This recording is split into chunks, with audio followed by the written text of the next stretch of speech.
We have got uh, Brazil in the house. Marcelo says that it's a monster show. We've got Edgar. We got the Midwest, the West Coast, the East Coast, and all the people who are the most, like Erica. So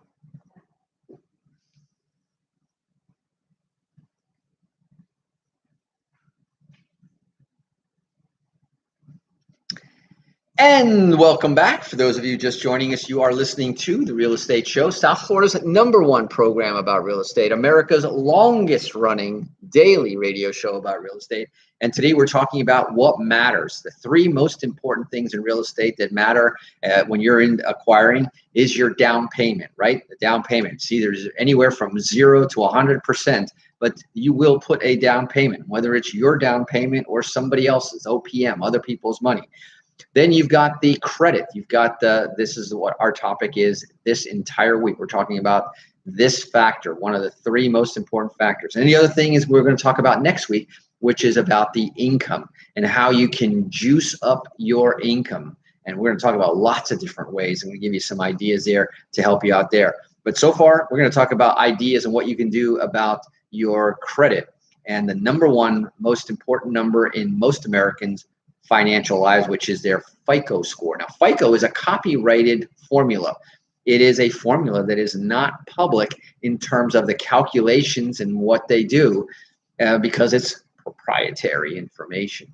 But FICO scores are calculated using different pieces of credit data. And as you know today, there is no such thing as privacy anymore. Everything you do, every time you swipe a credit card, you're giving away data about where you shop, what you bought, how much you spent, who you are, and where you are. Think about that.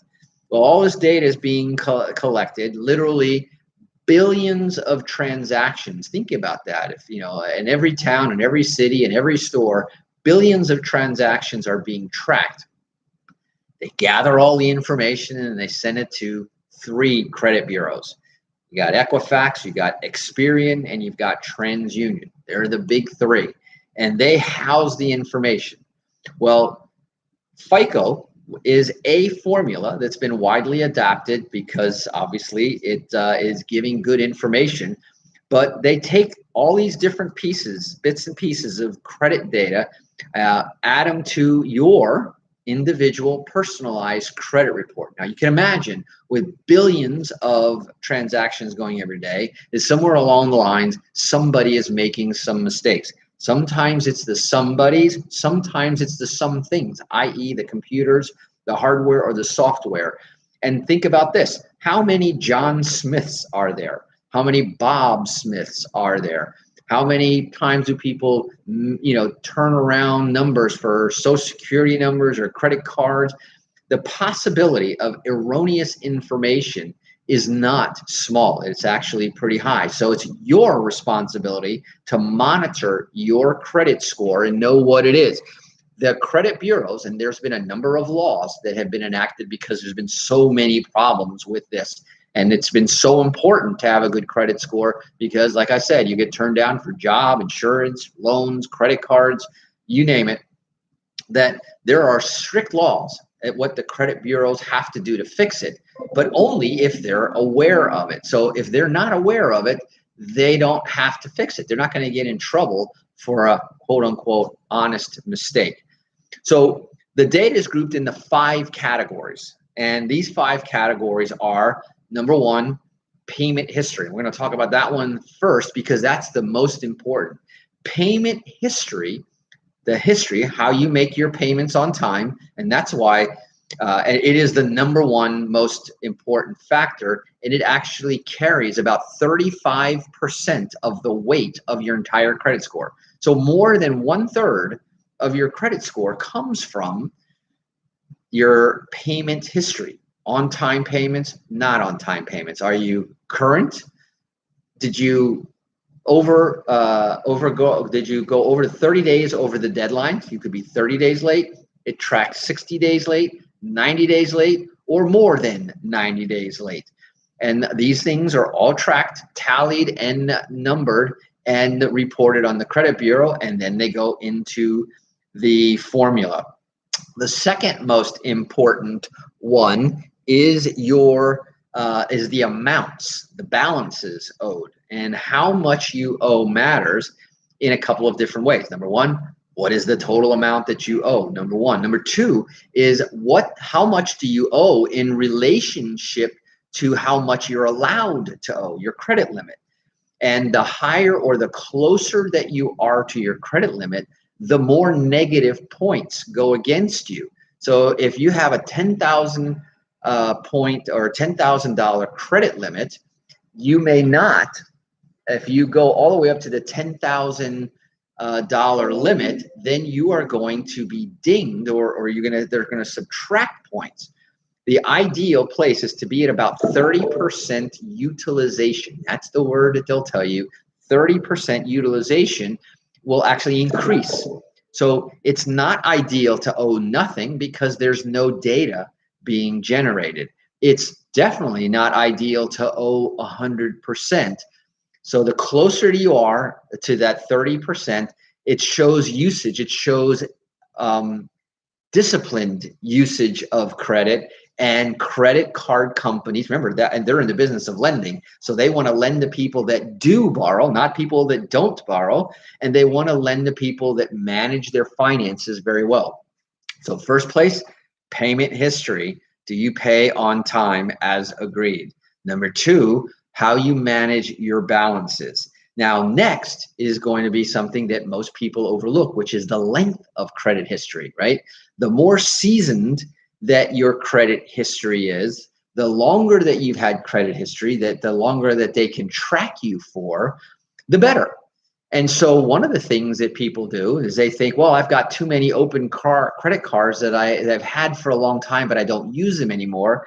And they're surprised when they close that account, thinking that they're cleaning up their credit report, but they're cutting off their length of time that they've had good credit history, and their credit score actually goes down. So don't close your dormant credit card accounts because they actually add. It's contrary to most people's intuition, but there's a tip there that you won't hear very often. And like I said, it's counter to most people's logic. Now, on the flip side, when you first get new credit, it has a negative effect, usually in the way of inquiries. Every time that you make an inquiry or allow somebody to make an inquiry onto your credit report, it takes a few points, about 3 points. So if your credit score, which can go from anywhere from 300 on the low end to 850 on the top end, so we're talking about a lot of points, 3 points isn't going to materially affect your credit score. Well, let's see. Maybe it can. Maybe if the credit score required for that next A loan with the 2% interest rate requires a 720 credit score, you had a 721 credit score, but you decided to go shopping and let people pull your credit at 3 points. Those 3 points might push you from 721 down to 718, and boom, now you don't qualify for the lowest interest rate. So that's why knowing your credit score right now is very, very important. And just as important is knowing where I can pop it. So remember, again, I said, text the word X-ray, X-ray my credit. So X-ray to 561-861-2366 if you would like to see what your credit potential is, where you are now, and where you can be. If you have general credit questions, just type in the word credit, text it to 561-861-2366. So the percentages reflect how important each of those categories are that I was talking about in determining what your FICO score is and how they're calculated. The importance of these categories may vary from one person to another based on, like I said, history. If you have short history, then it doesn't really matter.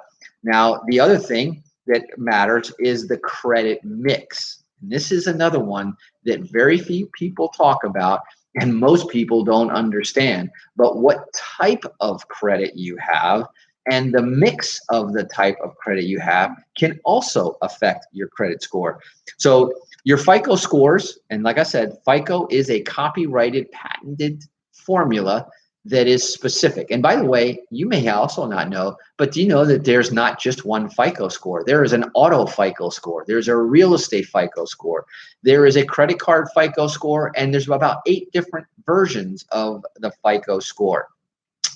Did you also know that you not only have one credit score, that when there's those 3 bureaus, you could have 3 different, in fact, usually you do have 3 different credit scores based on the 3 different agencies. Now, why? If I do everything, it's just me, it's one person, why is it that I have 3 different credit scores? Number 1, remember I said FICO is proprietary.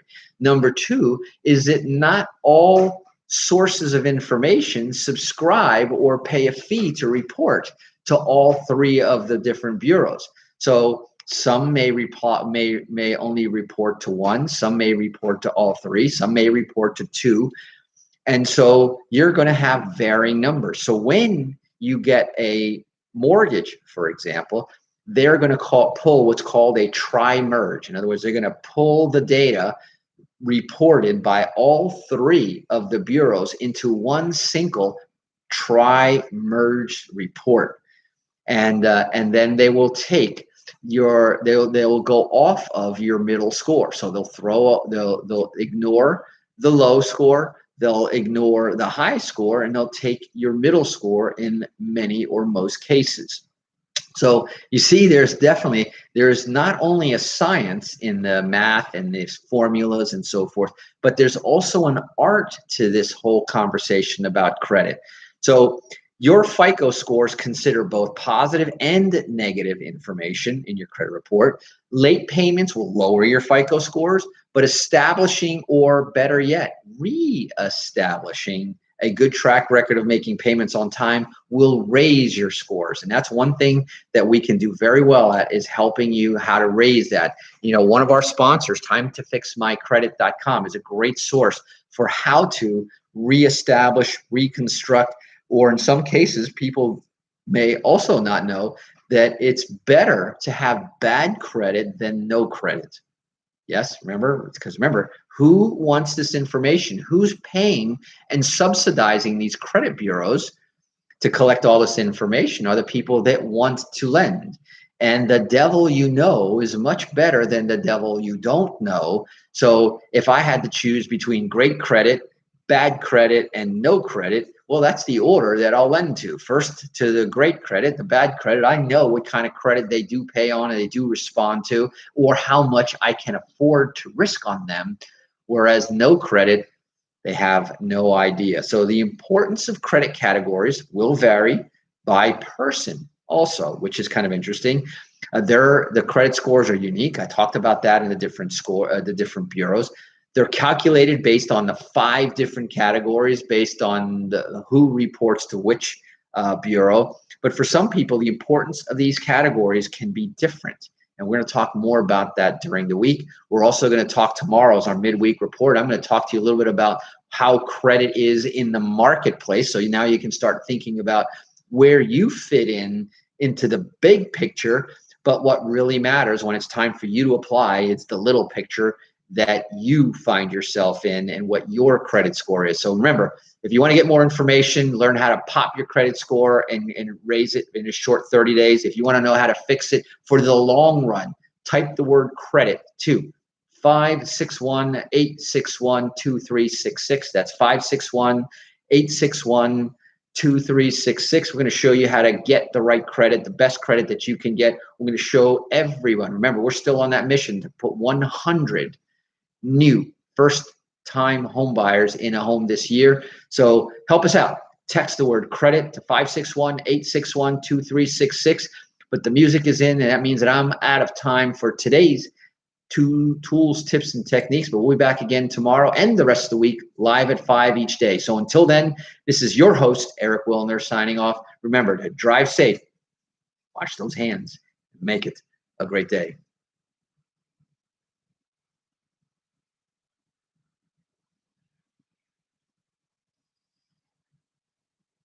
Thank you, Dan. Pierre. Oh, I'm sorry. I'll see you tomorrow, Pierre.